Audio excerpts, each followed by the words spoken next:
few $1,000s less than the 707 horsepower Dodge Charger Hellcat, the ZL1 is likely the cheapest new car with a top speed beyond 200 miles per hour. Chevrolet isn't saying anything about the maximum velocity, at least not yet. But come on! This much power with a lot less frontal area than the broad-beamed Charger? Two bills at the top end is inevitable. So the LT4 is a giggle of giggles. But think of the rest of the ZL1 as the perfect engine amplifier.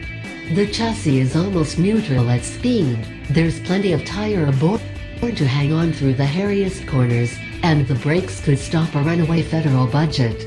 Plus there's enough technology aboard that a dog could hustle it through the nurburgring in under 8 minutes. Even faster if he's a mutant who has grown opposable thumbs. It's not fair to think of the ZL1 as merely a Camaro with a hairy engine. All the front bodywork is new, with wider fenders, to cover 285/30th ZR20 Goodyear Eagle F1 Supercar 3 front tires surrounding ginormous 20x10 forged aluminum wheels. The front fascia has been redesigned so that air can feed all 10 of the heat exchangers stacked behind it. And the tail contains a new electronically controlled limited slip differential that securely turns power into thrust even during improvised aerobatics. And those rear tires are 305/30th ZR20's around 20x11 wheels. Of course it's still a Camaro, but the substance is different enough to alter it into something else. Something better.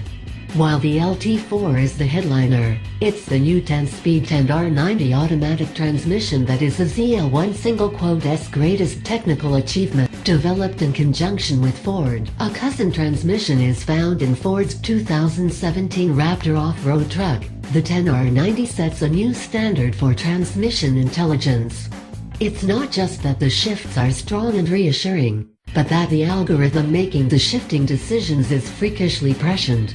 At Willow Springs Raceway in California's Mojave Desert, Chevrolet let loose a motley assortment of go-off-ball journalists with ZL1s.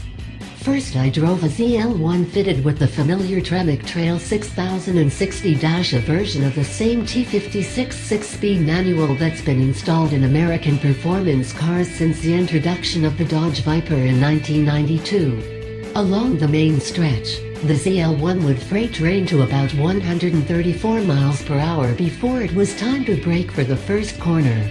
With the car and 10-speed both set in track mode, I was at 142 or 143 miles per hour as I arrived at the braking point, and then, simultaneous to when the calipers chowed down onto the discs, the 10R90 confidently blipped rapidly to the lower nominal gears.